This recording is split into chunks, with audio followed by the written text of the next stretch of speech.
یہ چیز تو ہو گئی. حج فرض کب ہوا ہے وہ بھی جاننا ضروری ہے. حج تو کبھی نہیں بند ہوا تھا، ہمیشہ حج فرض رہا. نبی اب تمام نبی آتے رہے، ابراہیم علیہ السلام خود، اور حج ہوتا بھی رہا. اسلام سے پہلے بھی حج ہوتا ہی رہا. لیکن اسلام میں یہ جو آج حج موجود ہے، اس صورت کا حج کب فرض ہوا؟ دیکھیں، نماز روزہ تو پہلے بھی تھا نا، نماز روزہ پہلے بھی تھا. کفار مکہ نماز بھی پڑھتے تھے، روزہ بھی رکھتے، ساری چیزیں تھیں. لیکن یہ اسلام جو آج جو کیفیت، جس کیفیت کا ہے، یہ سب سوال ہے. نماز معراج والی رات میں فرض ہوئی اس شکل کی. یہ روزہ ہجرت کے بعد فرض ہوا. اور حج کب فرض ہوا؟ ہجرت کے 9ویں سال، ہجرت کے 9ویں سال، یعنی سن 9 ہجری میں، 9 ہجری. اور بعض روایتوں کے مطابق جنگ تبوک سے جب نبی علیہ السلام واپس آئے تب حج فرض ہوا. تبوک، جنگ تبوک سے واپس آ رہے تھے تو مدینہ پہنچنے کے پہلے کہتے ہیں آیت نازل ہوئی، حج کی فرضیت کا اعلان ہوا. ہجرت کے 9ویں سال. لیکن نبی علیہ السلام نے اس سال حج نہیں کیا. جب حج کا موقع آیا، حج کا مکہ تو فتح ہو گیا تھا، یعنی مکہ فتح ہوا سن 8 ہجری میں، اور 9 ہجری میں اللہ تعالیٰ نے حج کو فرض قرار دے دیا. اب تو مکہ مسلمانوں کا تھا، نبی علیہ السلام کے اندر میں تھا. لیکن مشرکین کی نو انٹری نہیں لگی ہوئی تھی. مشرکین ابھی خانہ کعبہ میں بھی آتے تھے، اللہ تعالیٰ کو ہدایت نہیں دی تھی، حج میں بھی آتے تھے. تو 9ویں ہجری، ہجرت کے 9ویں سال، جس سال حج فرض ہوا، نبی علیہ السلام نے حضرت ابو بکر صدیق رضی اللہ تعالیٰ عنہ کو امیر الحجاج بنا کر کے لوگوں کے ساتھ بھیج دیا تھا. ابو بکر کو وہی 9ویں سال، جس سال حج فرض ہوا 9 ہجری میں، اسی سال 9 ہجری میں حج کا مہینہ آیا تو نبی علیہ السلام نے حضرت ابو بکر صدیق کے ساتھ حاجیوں کو بھیجا اور صدیق اکبر کو امیر بنا دیا. ٹھیک ہے نا. اور نبی علیہ السلام کیوں نہیں گئے؟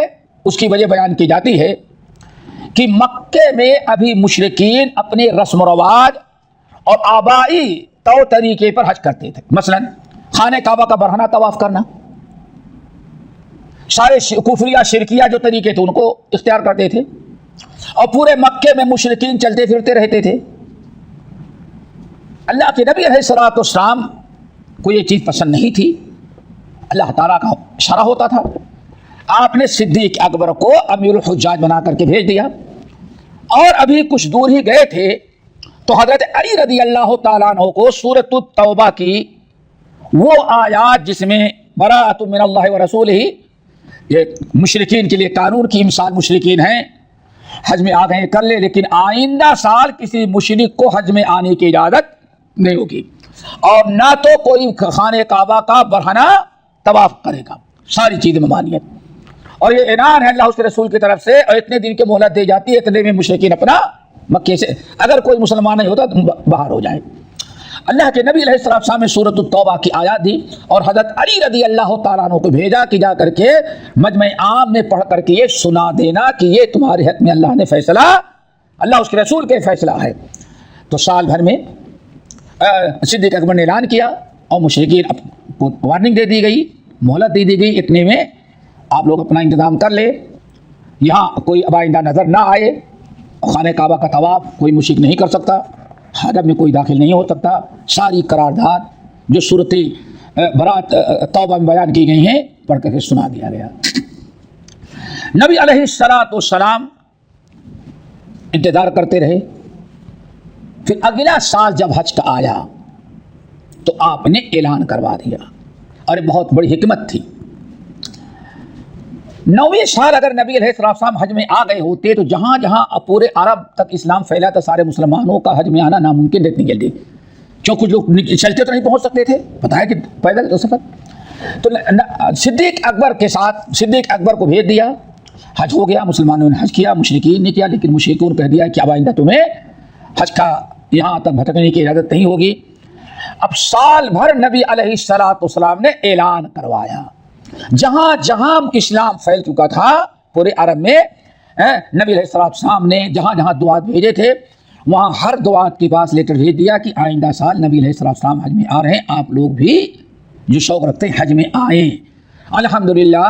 تو نبی علیہ الصلوۃ والسلام کے اس اعلان کے بعد جب آپ نے حج کیا تو دنیا کے جہاں جہاں اسلام پھیلا تھا بہت سارے لوگ وہاں سے آئے، اور کہا جاتا ہے تقریباً 1,40,000 تک لوگوں نے حج کیا، اور اسی کا نام حجۃ الوداع رکھا گیا.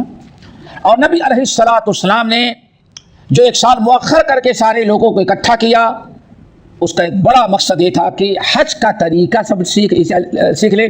اسی لیے نبی علیہ السلام بہت زیادہ ساری چیزیں آپ سواری پر بلندی پر کھڑے، یعنی اونٹنے پر سوار تھے تاکہ لوگ دور سے دیکھتے رہیں اور آپ کے ایک ایک عمل کو لوگ دیکھ لیں، سیکھیں اور سمجھائیں. اور نبی علیہ الصلوۃ والسلام نے خطبہ دیا بھی تو اونٹنے پر سوار ہو کر کے، عرفات میں دیا، مینا میں دیا، مکے سے نکلنے کے وقت دیا، اور سارے لوگوں کو تعلیمات ہدایات دیتے رہے. اس سے فائدہ یہ ہوا کہ جہاں جہاں کے لوگ آئے ہوئے تھے وہ نبی علیہ السلام کا حج کا طریقہ سیکھا، آپ کے وعد و نصیحت سنے، آپ کی حدیثیں سنی، اسلامی تعلیمات سنے، اور سب سیکھ کر کے گئے. اور آپ نے ساتھ میں فَلْيُبَلِّغْ الشَّاهِدُ الْغَائِبَ، جو لوگ یہاں موجود ہیں ان کی ذمہ داری یہاں سے جائیں تو ان لوگوں کو میرا پیغام پہنچا دیں جو یہاں اس وقت آئے نہیں. حاضرین کو چاہیے کہ غائبین تک ہمارا پیغام پہنچا دیں. یہ وجہ تھی، اسی لیے نبی علیہ السلام نے حج کیا تو 10ویں ہجری میں، تاکہ سارے لوگ اکٹھا ہوں اور دیکھ لیں.